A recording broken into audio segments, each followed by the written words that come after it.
咁上次就講咗啦，有2種要不得嘅行為啦。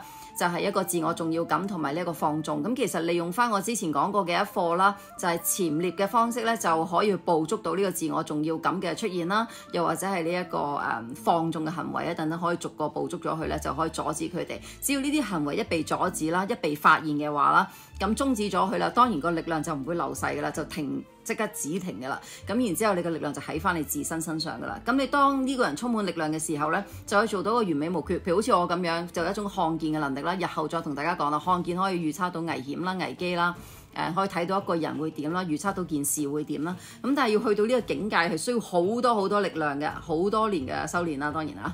咁但係唔緊要，咁呢一集咧講一講就係關於呢一個點樣去令到呢一個發現係做得更加好啦，呢個潛獵更加好啦。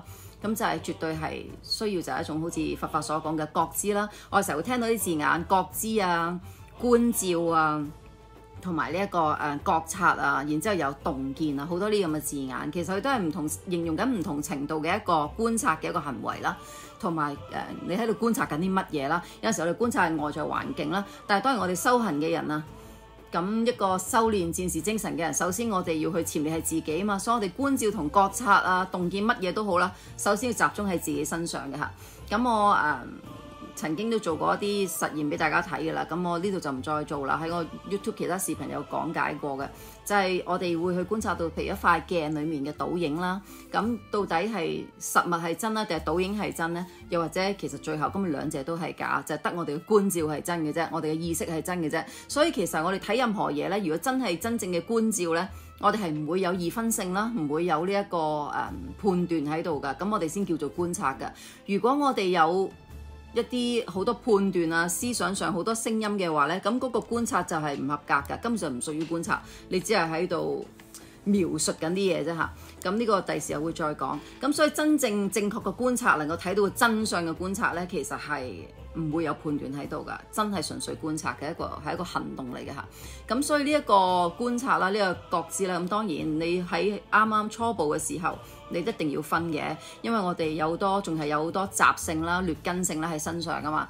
咁你未改到咁好嘅時候，譬如可能我會好多壞習慣嘅，我會講粗口嘅，我會講是非嘅，我食煙嘅、飲酒嘅、會賭錢嘅，哇好多啲咁嘅嘢嘅時候，會好多上癮問題嘅。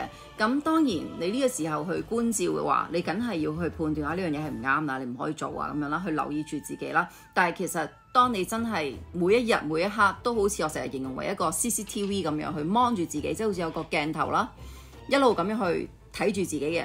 我做緊啲乜嘢？譬如我而家就睇到我喺度拍緊視頻啦，係咪啊？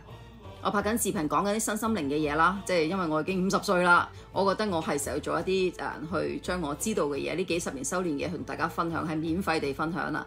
咁我喺度睇緊，我知道我做緊乜嘢㗎。咁有冇好處呢？係對我嚟講冇特別嘅好處㗎嚇，只有令我用更多嘅精神時間嘅啫。但係作為一個修行人，我睇到嘅係背後嘅真相。我亦都唔會有之前講過嗰個問題咩自我重要感，所以我唔會覺得我蝕咗啊，或者係我會花咗好多精神時間啊，然之後又冇好處啊，即係我唔會有咁多我點冇嘅。我覺得存在我收到信息我要做嘅時候，我時候到要做我就做。咁呢個嚟自邊度？就嚟自我一直有觀照自己啦，有覺察自己啦。咁我會知道自己20歲做乜嘢，30歲做乜嘢，40歲做乜嘢，50歲做乜嘢，都係呢個觀照呢個覺察。咁所以覺知呢，就係時刻要覺知自己做緊乜嘢。我點解會係唔中意呢個環境呢？我點解會唔舒服呢？咁我今集咧會同大家講一講一個基本嘅覺知呢，就係起碼你要係留意到你嘅感覺喺唔同嘅時候，譬如我而家面對緊大家，我拍緊視頻，我感覺係點呢？其實係好平靜嘅嚇。咁好啦，或者我要見工嘅時候，我要覺知我當時係點嘅呢？可能好緊張嘅。其實覺知呢，第一步就係好似咁啦，24小時有個 CCTV， 自己去 mon 住自己，留意住自己嘅一舉一動，包括思想、情感、心情變化。第二仲要留意嘅就係我哋啱所講你嘅感覺，每一刻嘅感覺嘅變化。咁呢一個呢，就係一個基本功嚟嘅。大家如果開始咗之後遇到咩問題，都隨時歡迎你哋喺下面留言嘅。咁我一有時間回覆大家㗎。咁今集講到呢度先。